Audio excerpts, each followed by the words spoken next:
everyone, it's James here from the Sawyer Family Reviews channel. Today is Wednesday, September 2nd, 2020, and this is your weekly comic book pickups video.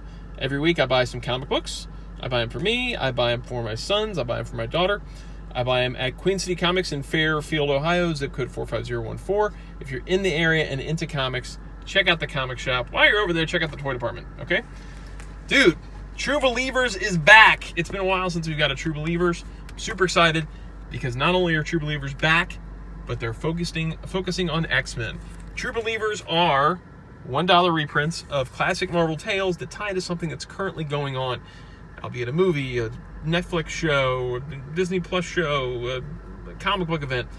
This time around, it's because of a comic book event, and I believe it's because of that X of Swords crossover thing that's coming up. So I'm assuming that's why they're doing the X-Men reprints. So we've got 3 today, which is super exciting. And I bought 3 of each one for each kid. I've already got all these issues for myself, the back issue, so I don't need to get the True Believers, but I'm excited about them regardless. So first up, we've got Wolverine, True Believers #1, Wild Child, which is from the Marvel Comics Presents Wolverine. And I'm assuming you'll get multiple Marvel Comics Presents issues in here. Yep.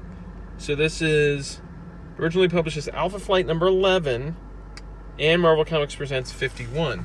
So you get an Alpha Flight issue and a Marvel Comics Presents segment. That's kind of fun. So the Alpha Flight issue is by John Byrne, it looks like.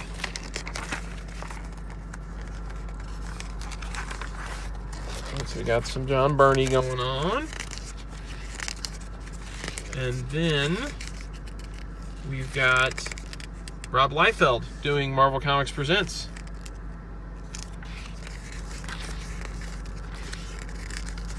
You know, well, that's a lot of empty background there. That's a big old empty background chunk. I'm not a huge fan of Rob Liefeld. I've made this of his art. I enjoy him as a kind of creator nowadays. I enjoy his podcast. I enjoy his enthusiasm for comics. And as far as Rob Liefeld art goes, the earlier Rob Liefeld is probably my preferred Rob Liefeld. It looked like he was really going to town and trying back then. I think his art nowadays is maybe a little quick. It's a little quickly done. But, yeah. So there's that one. $1. Now we've got True Believers, Nanny and Orphan Maker, which is a reprint of X Factor. Number 35. X Factor number 35.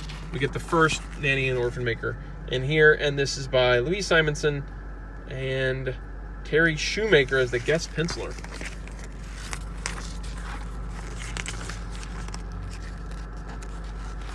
Fun X Factor back issue goodness. The original X-Men team back as X Factor. Yeah. So we got 3 of those. Get those out of the way. And then last but not least, we've got a classic issue of Uncanny X-Men that features the first appearance of Mr. Sinister, because this is True Believers Mr. Sinister. It's right on the first page. And this is a reprint of X-Men 221. Chris Claremont doing the art, doing the writing, and Mark Silvestri doing the pencils, Dan Green doing the inks. The Silvestri Dan Green team was pretty amazing.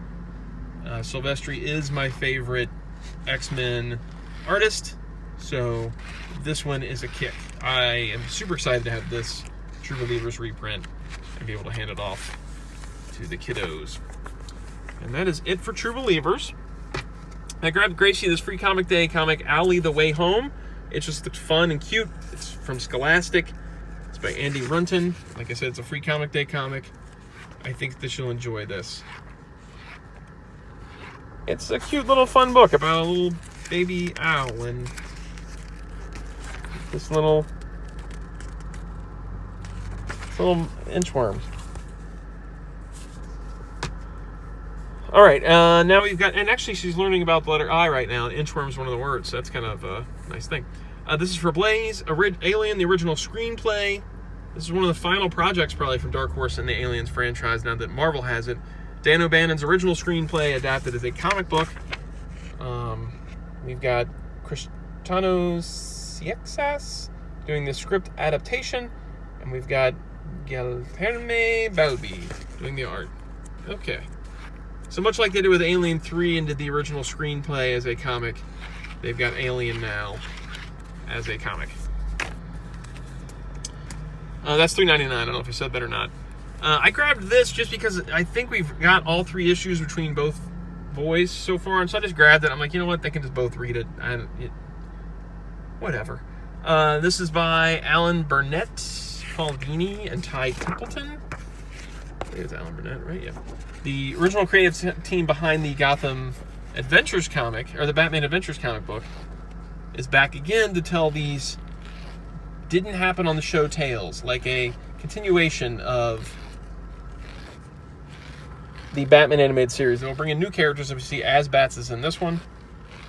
We've seen Deathstroke the Terminator. We've seen Batman in his Dark Knight Returns armor. This is $3.99. If you're looking just for a fun Batman comic that you don't need to really know a lot of stuff that's going on with current Batmans, this is a good one to pick up. This will give you, especially if you're a fan of the old animated stuff, this is a fun book to check out. Then we've got a book for me, Wolverine #5. This is the only Dawn of X book I'm still picking up, and it's because it's Wolverine. I also like Benjamin Percy as a writer. I enjoyed his X-Men run before this whole House of X thing started. I believe it was him that was doing that book.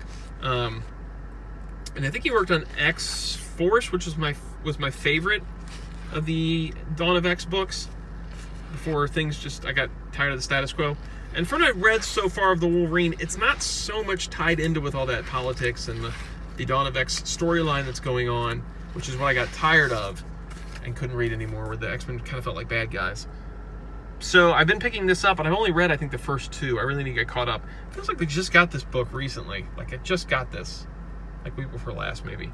And this is $3.99.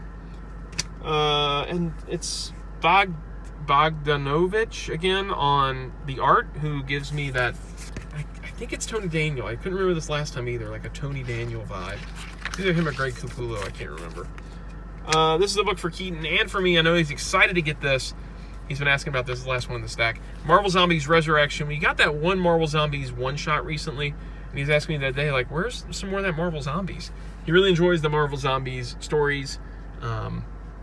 So this is exciting to have. And this is by Philip Kennedy Johnson with art by Leonard Kirk. I like Leonard Kirk art. That's cool. It's Marvel Zombies. I mean, what do you want me to tell you? Oh, Leonard Kirk art is nice on this. Yeah, man, come on. It's Marvel Zombies. So I like Marvel Zombies as well. I've got all the trade paperbacks and stuff. So I grabbed him the regular cover, which this is giving me some Sam Raimi vibes. I'm telling you straight up, that's a Tobey Maguire suit. The way that's got like that hatching and stuff, and then it's got that reflective webbing. This looks very much like a Tobey Spidey to me. That's cool. And we got that zombie Galactus in the background. And then we've got this Greg Land Dark Phoenix cover, which I grabbed because it's Dark Phoenix. Although Greg Land is in some hot water right now because his Aliens Omnibus cover looks like it's a swipe. Like he has taken other people's art and just photoshopped it. And that's not good. That's a not cool thing to do. What did you guys get this week? Leave a comment down below. If you like the video, like, subscribe, notify. I saw New Mutants last night, and I dug it. There were some things I didn't enjoy. There's some parts that I was like, I wish they wouldn't have done this with the characters. I wish they had. But overall, I thought it was a fun experience. It's unlike any other comic book film that I've seen lately, so that's maybe one of the reasons why I enjoyed it so much. There was a kind of a refreshing comic book film. I think this is, yeah, Simonson cover. Yeah, so that's what's going on with me. I got a bunch of new toys, but who knows if I'll get more reviews up or not. I've put up a few lately. The response has been pretty good. I just haven't done reviews in so long that I'm probably not high on anybody's list of reviewers to watch anymore. But I'll still probably crank some out. Okay, cool, because it's really for my own personal fun than it is, like, I gotta get these views, I gotta get this, I gotta do that, you know? So, all right, cool. See you guys. Take it easy. Bye.